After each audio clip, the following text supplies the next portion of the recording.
revealed that construction on Saudi Arabia's The Line actually started. The project has been heavily debated in recent months, and most said that it's too gigantic to build and rather looks like something out of a science fiction movie. But now that construction has actually begun, how will this turn out? Could this be the beginning of the world's greatest mega project ever? Or will The Line become a trillion-dollar construction mistake that will eventually be abandoned? It was unveiled by Saudi Arabia's Crown Prince, Mohammed bin Salman, in July 2022, and we already covered it in our first video about The Line. He proposed two parallel 500-meter-tall skyscrapers made of reflective glass, which are supposed to span 170 kilometers through the desert. This would be equivalent to two lines consisting of 2,001 World Trade Centers each. The Line is not just the biggest mega project ever proposed, it's a new way of living. There would be no cars inside the city, and everything you need would be within a 5-minute walk. All of the energy would be produced through wind and solar farms, and in addition, any water used will come from a carbon-free desalination plant. All of this would make The Line a zero-carbon city. The proposal caused a mixture of shock, awe times on YouTube and other platforms. There was hardly any information on what was really happening on the construction site. Therefore, almost everyone believed that The Line was just a publicity stunt to gain attention. But then, around 3 months after the presentation of Mohammed bin Salman, things took a surprising turn. Construction began. On the 19th of October 2022, drone footage of the construction site was revealed by OT Sky. The video shows dozens of excavators digging trenches along the desert, which will form the foundation of The Line. The excavation already leads very far inland. It's hard to say how far exactly it goes, but they could be close to the mountains in the background. According to the official map on NEOM's website, The Line starts at this bay and cuts through these mountains. Because of the terrain and since the sea is visible in the background, the footage was probably taken somewhere here. So the excavations might already be 10 to 20 kilometers long. On top of that, more infrastructure is being built around the whole project. On Google Maps, there are multiple developments visible. There is a whole site with offices and camps close to the mountains, a NEOM community with a football field and swimming pools, and a NEOM Experience Center. Since these images aren't up to date, there are probably a lot more by now. So, now that construction has really started, how could this turn out? Say that there are basically 3 possible outcomes.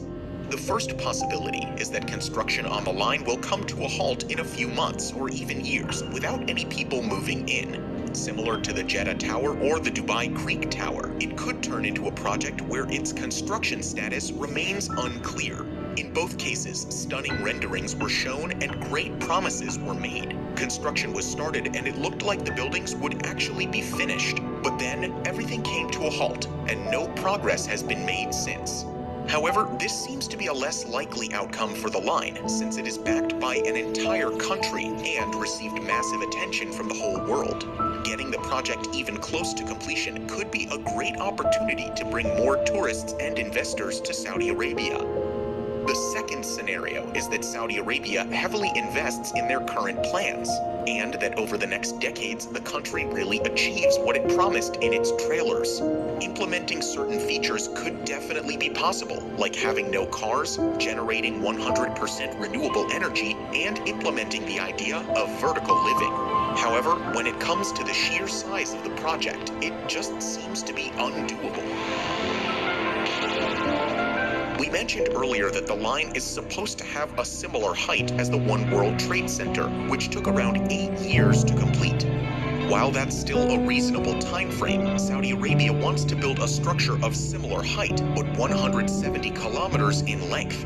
That would essentially be like building a continuous strip of 2,000 One World Trade Centers. And since the project contains 2 of these lines, it would actually be like building 4,000 of them. Simply multiplied by 8 years each, we would end up at 32,000 years. Of course, Saudi Arabia would build them much faster since they could start working on multiple parts at once, but it illustrates the scale quite well. Essentially, it would be a task for centuries.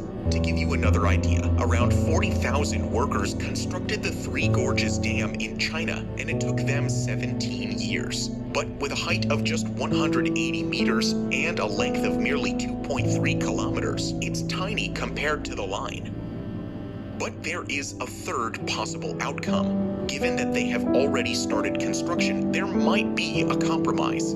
At the start, we asked if this could be the greatest megaproject humanity has ever seen, or a trillion-dollar construction mistake. But maybe there is another option. Like many of you in the comments of our last video already said, Saudi Arabia could build it, but not at the insane lengths they envisioned. The line is built as 5-minute walk segments, so they could essentially build the whole megaproject bit by bit.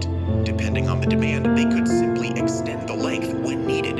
In addition, the height of the line could be adjusted, making the project much more realistic and easier to build. With half of the height, the whole concept of vertical living remains the same, and all of the features could still be implemented. Even if the line is built at a much smaller scale, it could be the world's first modern car-free city and open the world up to an entirely different way of living.